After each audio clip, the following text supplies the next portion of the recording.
Bismillahirrahmanirrahim. Assalamualaikum warahmatullahi wabarakatuh. Globe Al-Hijrah. Malam ini bersama saya Nazirah Syaringat.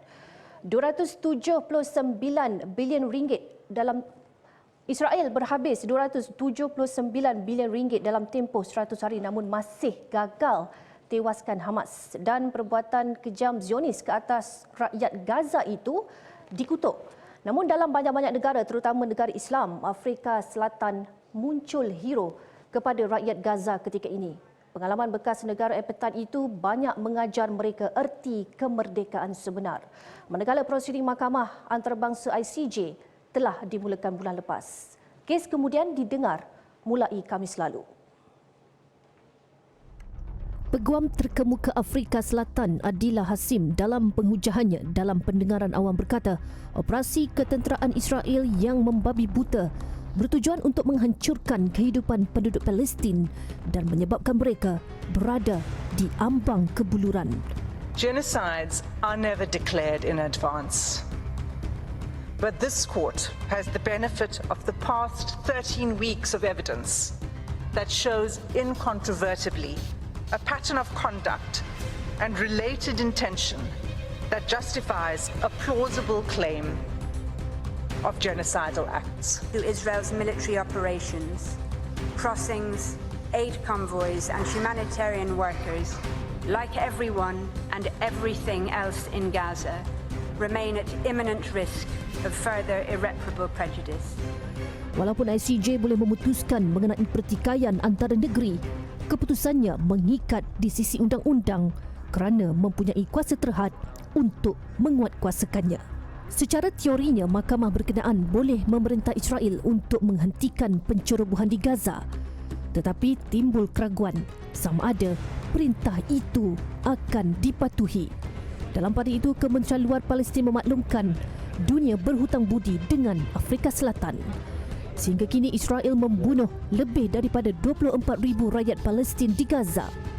It's very important to show appreciation to the people who understand our pain and who felt our pain. We feel that South Africa listened to our heart, to our pain. Baik, dalam keadaan tersepit atas perbuatan zalim sendiri, Israel terpaksa menegakkan benang yang basah. Dalam pembelaannya di ICJ, beria-ia Peguam Zionis menegaskan mereka tidak berusaha untuk menghapuskan rakyat Palestin. Malah dengan muka tembok menyelar tuduhan genosid yang difailkan terhadap mereka di ICJ sebagai sangat diputarbelitkan dan berniat jahat. The attempt to weaponize the term genocide against Israel in the present context does more than tell the court a grossly distorted story. And it does more than empty the word of its unique force and special meaning. It subverts the object and purpose of the convention itself, with ramifications for all states seeking to defend themselves against those who demonstrate total disdain for life and for the law. Ironinya, Konvensyen Genosid PBB itu ditandatangani sendiri oleh Tel Aviv pada 1948 selepas tragedi Holocaust. Dan Ketua Samsung Tahik Minyak Israel Benjamin Netanyahu dengan penuh angkuh berkata, tiada siapa yang akan menghalang Israel daripada mencapai kemenangan dalam perangnya terhadap pejuang Hamas di semenanjung Gaza. Beliau merujuk kepada kes yang dibawa ke ICJ. אנחנו נחזיר את הביטחון גם לדרום וגם לצפון. אף אחד לא יעצור אותנו. לא האג, לא ציר הרשע, ולא אף אחד אחר. Netanyahu berkata demikian pada sidang media di televisyen ketika perang di Gaza memasuki hari ke-100. Dia dengan bangganya berkata serangan tentera biru putih di Gaza sudah pun menghapuskan sebahagian besar batalion. Tetapi beliau berkata mereka yang dipindahkan dari utara Gaza tidak akan dapat pulang ke rumah mereka dalam tempoh terdekat. Yang peliknya, bila kena batang hidung sendiri, plot cerita berubah. Dia menggunakan klausa undang-undang antarabangsa. Anda mengeluarkan populasi dan anda tidak akan membenarkannya kembali selagi bahaya itu wujud.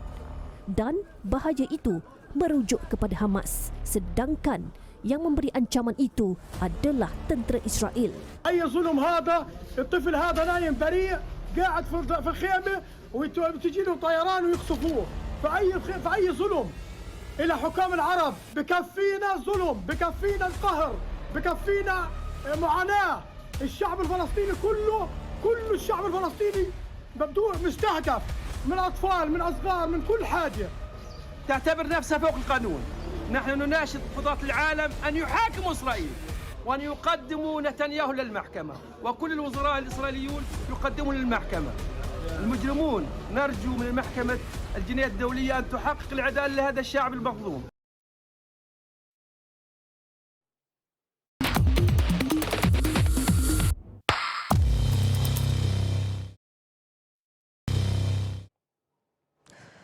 Israel seperti dahagakan darah penduduk Gaza. Sejak 7 Oktober hingga kini mereka dilihat seperti tidak puas membunuh.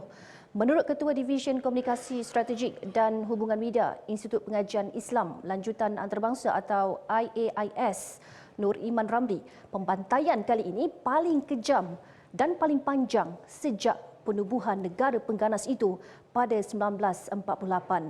Sehingga hari ke-100 perang, kematian dalam skala besar, kemusnahan, pengusiran, kelaparan dan kesedihan yang terhasil dari pembantaian ini telah meninggalkan kesan noda ke atas kemanusiaan sejagat.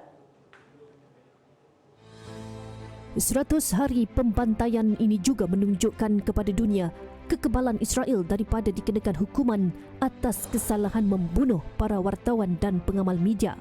Seluruh negara sedar tentang jenayah kemanusiaan Zionis ini. Namun tak banyak negara berani mengheret Israel ke muka pengadilan dunia kerana bimbang akan respon oleh kolonial patron Israel ke atas negara mereka. Lebih 70 tahun kezaliman dan 100 hari pembantaian maut di Gaza, sekiranya ini masih tidak lagi mampu membuka mata dan hati sesetengah pendukung dan penyokong Israel, maka kita tidak tahu lagi apa yang perlu mereka saksikannya. Jika kejahatan sebenar ataupun pure evil itu punya wajah ataupun sosok badan, maka Zionislah selayaknya digelar sebagai evil personified. Dan dunia katanya perlu berterima kasih kepada Afrika Selatan. Negara pasca apartheid itu berani mengheret Israel ke muka pengadilan hingga boleh digelar landmark case di ICJ dengan kesalahan melakukan pembunuhan beramai-ramai di Gaza. Kes yang dibawa Afrika Selatan ini juga mampu membuahkan langkah-langkah sementara yang berkesannya, termasuk gencatan senjata serta-merta dan membolehkan kemasukan bantuan kemanusiaan yang amat diperlukan di Gaza. Baik, sekian Globe Al-Hijrah. Saya Nazira Syaringan. Assalamualaikum warahmatullahi wabarakatuh dan selamat malam.